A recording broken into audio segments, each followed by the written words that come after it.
Sergent-chef Mathias Eric Sarr. Je suis le chef de brigade des eaux et forêts de Fimela et le responsable de la pépinière régionale de Fatick basée à Fimela. Depuis que je suis venu, peut-être, j'ai eu à faire des sensibilisations au niveau des îles, comme des îles Mar Lodj, Mar Soulo, Mar Fafako. J'ai sensibilisé ces îles-là par rapport à l'utilité de la mangrove. On a pu reboiser l'année passée 45 hectares de mangrove. On avait filmé, il y avait une forte régénération qu'il y avait dans ce côté. Parce qu'auparavant, les gens ils coupaient la mangrove. Mais depuis que je suis venu, les gens m'ont informé, j'ai commencé à sensibiliser les villageois sur l'intérêt de la mangrove par rapport à leur production, soit que ce soit les poissons, les crevettes et ainsi de suite, tout ce qui vivent dans l'eau. Parce que la plupart des poissons, ils sont liés à la mangrove. Ils ont 50 à 75% de leur vie qui dépend de la mangrove. Oui, Carême, quand je suis venu, bon, une fois je suis parti avec eux, j'ai vu qu'ils ont réalisé beaucoup d'hectares de mangrove. Parce qu'au début, Carême, ils ont commencé à reboiser depuis longtemps. Avant ma venue, quand je suis venu, les gens m'ont informé que le Carême, il y a une association qui est là qui s'appelle Carême, qui reboisait, qui s'activait sur la mangrove. Mais la plupart, l'année passée, je n'ai pas pu travailler avec eux. Ouais, effectivement, quand je suis venu au début, à la forêt de Sambadja, vraiment, bon, d'après ce que j'ai vu, et d'après ce qui se passe maintenant aussi, il y a des changements. J'ai sensibilisé les 49 villages qui sont à Fimela. Sambadja, parce qu'il y avait un problème à Sambadja avec le parcours de bétail qui faisait passer les animaux, que ce soit la nuit ou le jour dans la biosphère. Depuis que je suis venu, j'ai dit que maintenant les choses vont changer. Celui que je trouverai un troupeau, je vais le verbaliser. Au début, les gens ils pensaient que c'était des blagues, mais quand j'ai commencé à verbaliser 1, 2, 3, 4 troupeaux, 5, maintenant les gens ont laissé. Parce que comme l'année passée, vous avez vu la biosphère. L'année passée, parce qu'après chaque fin d'année, vers les mois de mai, juin, on autorise les gens à venir prendre l'herbe.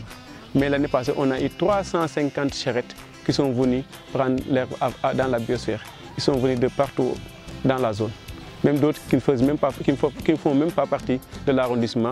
Ils sont venus, les gens sont venus de Joal, partout dans la zone de Joal, que ce soit Diofior, Djilas.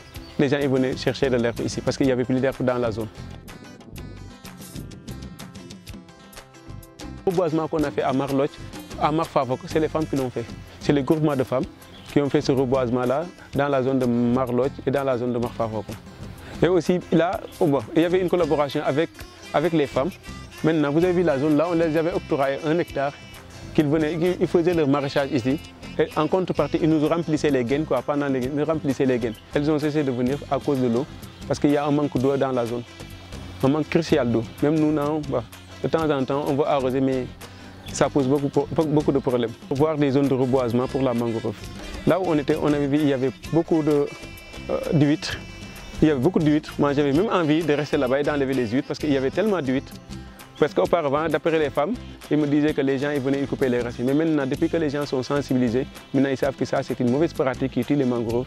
Maintenant, ils utilisent plus cette pratique. Maintenant, ils ont des outils pour enlever les huîtres. Mais auparavant, elle m'a dit que les gens ils venaient et coupaient les racines et partaient avec.